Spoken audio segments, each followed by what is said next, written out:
В аэропорту председателя правительства страны Михаила Мишустина глава Чеченской Республики встречает лично. Здесь же полпреды президента в Дальневосточном и Северо-Кавказском федеральном округах Юрий Трутнев и Юрий Чайка и руководители ряда федеральных министерств. Первый объект, который посетила делегация, строящаяся школа-интернат для детей с нарушениями интеллекта. Уже в сентябре этого года она откроет свои двери для почти 200 детей. Начато строительство в 2020 году.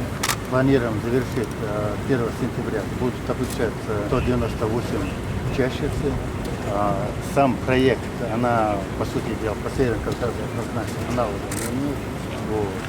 По своему блочному расположению здесь 12 блоков.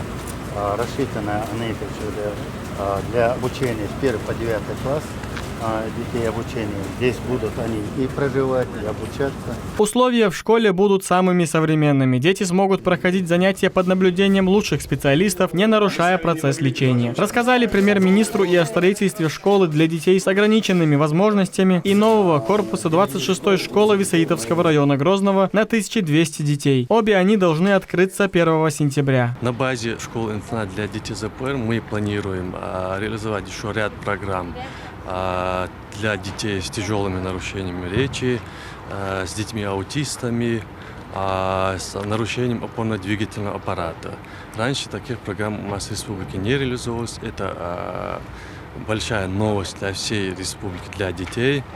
В этих двух школах-интернатах созданы все необходимые условия. Следующий пункт в программе – Республиканский перинатальный центр. Здесь оказывается плановая, неотложная и экстренная помощь. Здесь 300 коек круглосуточного и 15-дневного пребывания. В это сложное время, когда пандемия пришла во всю страну, в Чеченскую Республику, вы все герои, все работали с полной отдачей и фактически благодаря усилиям как раз врачей.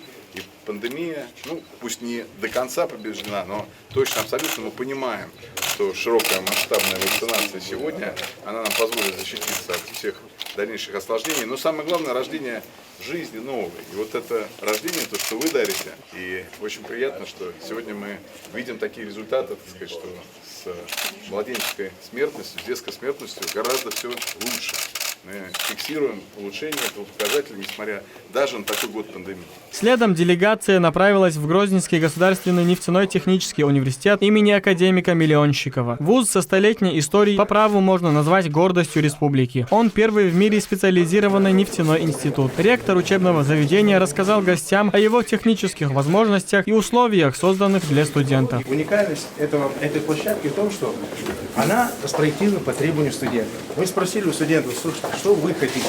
Они хотят стекло, зелень, хороший интернет. По этим запросам мы спроектировали эту пространство, и они делали этот проект. То есть архитектура, начинка, это все по пожеланию студентов. И одна из лабораторий, это лаборатория смешанной виртуальной и дополненной реальности. Тут у нас в основном присутствуют проекты студенческие, есть и какие-то преподавательские проекты. Но в основном это площадка для студентов. У них есть свой бюджет, они очень успешно привлекают средства на свои проекты. Дальше делегация направляется в мемориальный комплекс «Аллея славы». Гости возложили цветы в мемориальной плите почти в память Ахмата Хаджи Кадырова. Уже внутри комплекса провели экскурсию и показали воссозданный кабинет первого президента Чеченской Республики. Премьер-министр отметил, что был знаком с Ахматом Хаджи и запомнил его как мужественного человека. Очень здорово, что вы храните память о Ахмате Хаджи. Я знал его по прежней работе, мы встречались, и не один раз встречались. Он очень много сделал для того, чтобы вернуть чеченский народ к мирной жизни. Его память всегда будет в наших сердцах. Завершился визит главы Кабинета министров России проведением рабочей встречи с Рамзаном Хаджи Кадыровым в резиденции. Мы сегодня посмотрели очень много объектов, и хочу в первую очередь сказать о неравнодушных людях, которые нас встретили, о чистоте и порядке, и о том, что на сегодняшний день в Чеченской Республике очень серьезно развивается и медицина, и образование, и наука. И хочу вас поблагодарить. Также хотели вас проинформировать, что правительство приняло решение в соответствии со всеми расчетами, которые мы делали, о выделении Чеченской Республики средств на обеспечение бюджетной сбалансированности в размере 3,75 миллиарда рублей. И мы поддержим все программы, которые здесь есть. Шамиль Рисанбиев, Салман Усманов при содействии пресс-службы главы